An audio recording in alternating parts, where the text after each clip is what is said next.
మన తోట బాగుంది అనేసి. అంటే చూడండి తనకి ఎంత నమ్మకము, తన కష్టం మీద కానీ తన పంట మీద కానీ తను అనుకోలేదు. మాకు ఎప్పుడు ధైర్యం చెప్తూనే ఉన్నారు, కానీ పడాల్సిన టెన్షన్ అంతా ఆయన పడతారండి. అంటే ఏ టెన్షన్ పడకపోతే ఎలాంటి మనిషి ఎలా అవుతాం మనం, రోబోలు అవుతాం. ఎన్ని కష్టాలు వచ్చినా ఏం వచ్చినా ఈ నేల ఉంది కదండి, ఈ నేలలో వాళ్ళు కాలు పెట్టి అంతో ఇంతో పని చేయండి వాళ్ళ రోజు గడవదు, వాళ్ళకి నిద్ర పట్టదండి. చేలో పనులు మేము వెళ్ళలేదండి, చిన్నంత వరకు చేస్తూ ఉంటాము, రాదు అని ఏది అనము.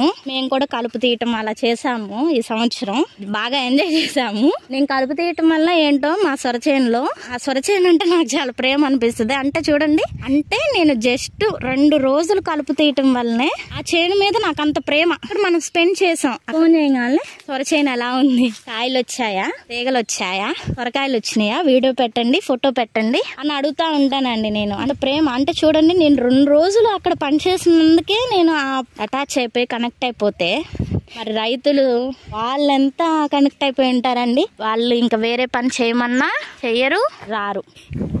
ఇవి రసాలండి, చాలా మంది చాలా ఇష్టంగా తినే రసాలండి ఇవి.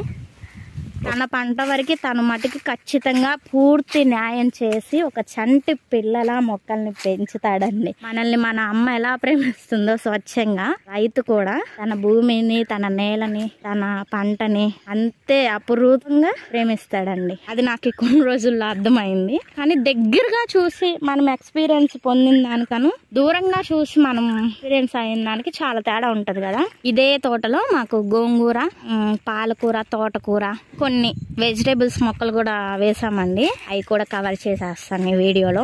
ఇంత కష్టపడే రైతు మైనస్లు ఏంటో తెలుసా అండి, వర్కర్స్ కూడా. నేను విత్తనాలు నాటాను, బెండకాయ మొక్కలు, ఇలా అయినంత బెండకాయ మొక్కలు నాటాను. ఇది చిక్కుడుకాయ, చెట్టు చిక్కులు, ఇదంతా చెట్టు చిక్కులు నాటాను. మీకు ఇలా వెతికి వెతికి చూపిస్తాను. దీనికి ఒక రీజన్ ఉందండి దీని వెనకాల, ఇలా మీకు వెతికి వెతికి చూపించడానికి కారణం అది చెప్తూ పక్కన గోంగూర అటువైపు వెళ్తాను. నేను సొరచేను వేసామన్నాం కదా, ఆ సొరచేను దగ్గర 4 విత్తనాలు తీసుకొచ్చి మా వర్కర్స్ దీనిలో పనికి పెట్టిన వాళ్ళు, కాపలాకు పెట్టిన వాళ్ళు రోజు నీళ్లు పెట్టలేదండి చక్కగా. అందువల్ల ఇవి రాలేదు.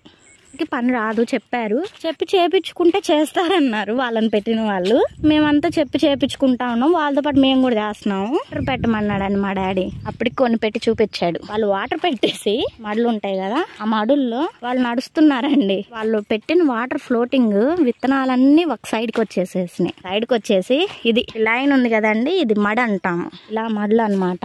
అక్కడ స్టార్ట్ చేస్తే ఆ ఫ్లోటింగ్ ఆ విత్తనాలన్నీ ఇక్కడికి ఎండికి వచ్చేసేసి అక్కడే వచ్చాయి గోంగూర. వాటర్ చక్కగా టైంకి అలా పెట్టకపోవడం వలన మనకి ఎంత నష్టం అంటే, అవి మొక్క అనేది రాదండి. ఎందుకంటే ఇవి సెన్సిటివ్గా ఉంటాయి కదా, పైగా సమ్మర్ కదా. చూడండి ఎలా అయిపోయిందో. వేసి దాదాపు 1 month. వాళ్ళ వాటరింగ్ ఏంటంటే ఇది ఇప్పుడు ఇక్కడ ఎలా ఉన్నాయి కదా పల్చగా, ఇక్కడ చూడండి ఎలా ఉంటుందో కనిపిస్తుందా. ఇక్కడ చూడండి ఎంత, ఇక్కడ చూడండి ఎంత ఒత్తుగా వచ్చేసినాయి. పని రాదు కదండి వాళ్ళకి, ఇలా అయిపోయింది. అక్కడ చూడండి ఎంత గ్యాప్ ఉందో. ఇక్కడ పిచ్చి మొక్కలు. మా డాడీ ఏం చెప్తారంటే, ఆ గోంగూర చల్లేటప్పుడు ఆ గ్యాప్ అనేది ఉండకూడదంట అండి, బాగా ఒత్తుగా చల్లుకోవాలి. కలుపు అనేది రాదు. అలా చల్లుకోకపోతే గనక కలుపు అనేది ఎక్కువైపోతుంది. అంటే మనం పీకేటప్పుడు ఆ కలుపు తీసి కట్టలు కట్టుకొని వేసుకోవాల్సి వస్తుంది. అది ఒక పని అయిపోతుంది, టాస్క్ లాగా అయిపోతుంది. ఇది చూడండి, ఇది మా డాడీ చేశారు.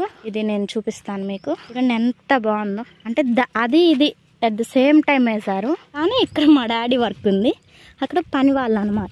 బాగున్నాయో, నాకు భయం వేస్తుందండి పాములు ఏమైనా వస్తాయేమోనని. అయినా సరే చాలా ధైర్యంగా వీడియో చేస్తున్నాను నేను.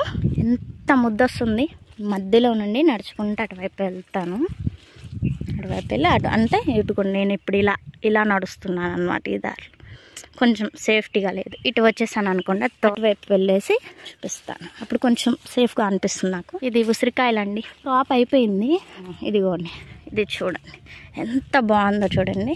అంటే మన వర్క్ కూడా పర్ఫెక్షన్ ఉండాలి, అంటే మనం ఖచ్చితంగా చేయాలి. వచ్చి ఉంటే ఇలా ఉంటుంది రిజల్ట్. చూడండి ఎంత బాగుందో కనిపిస్తుంది. నేను దగ్గర నుండి చూపిస్తాను. ఇది బాగా నాకు దగ్గరగా చూపించడానికి అవకాశం. చూసారా, ఇది అన్నమాట.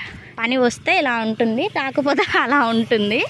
ఇంకా చుక్క కూర తోటకూర ఇవన్నీ అన్నాను కదా, అవి అసలు మొత్తం ఇక్కడ భూమి తేడా అన్నారు మా నాన్నగారు. భూమి ప్లస్ వాళ్ళు కూడా రాకపోవటం, అస్సలు కనీసం కొన్ని కూడా రాలేదండి.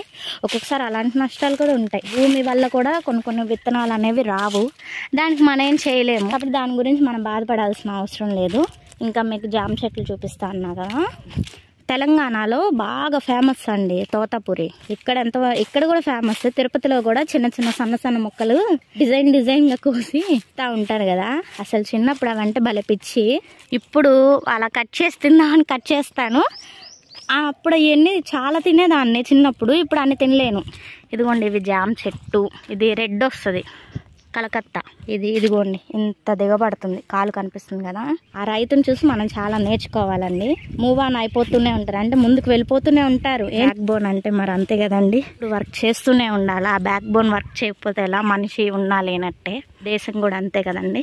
లాస్ట్ గా చివరిగా వీడియో ఎండ్ చేసే ముందు నాకు ఆశ్చర్యం కలిగిన ఒక విషయం, అంటే ఒక చెట్టుని గురించి చెప్పి వీడియో ఎండ్ చేస్తానండి. ఇవన్నీ తోటకి నీళ్ళు పెట్టే పైపులు అండి. చాలా వెయిట్ ఉంటాయి, లాగితే ఆ రోజంతా చేతులు నొప్పులు ఉంటాయి. కానీ మా నాన్న రోజంతా ఈ పైపులు పెట్టి వస్తారు. నేను ఒక 1 అవర్ లాగితే చాలా పెయిన్ అనిపించింది. చిన్న చెట్టుకి చిన్న మామిడికాయ, ఇదే నాకు చాలా ఆశ్చర్యం కలిగించిన విషయము కదా. నేను వానకి గాలికి కూడా ఈ కాయ పడలేదు. ఓకే ఫ్రెండ్స్, తెలిసింది చెప్పాలనుకున్నది తెలిసినంత వరకు విషయాన్ని కన్వే చేశాను మీకు. బాధ ఏం పడట్లేదండి, అంతా ఏది జరిగినా మంచిగా జరుగుతుంది. ఈ వీడియోని మీరు అందరూ ఎంజాయ్ చేస్తుంటారు అనుకుంటున్నాను. ప్రతి ఒక్కరు కూడా ఈ వీడియోని అందరికి షేర్ చేయండి, లైక్ చేయండి, సబ్స్క్రైబ్ చేయండి. మా పండుగాడండి తోటికి రాజు వీడే. సబ్స్క్రైబ్ చేసుకుని నా ఛానల్ని ఎంకరేజ్ చేయండి, సపోర్ట్ చేయండి.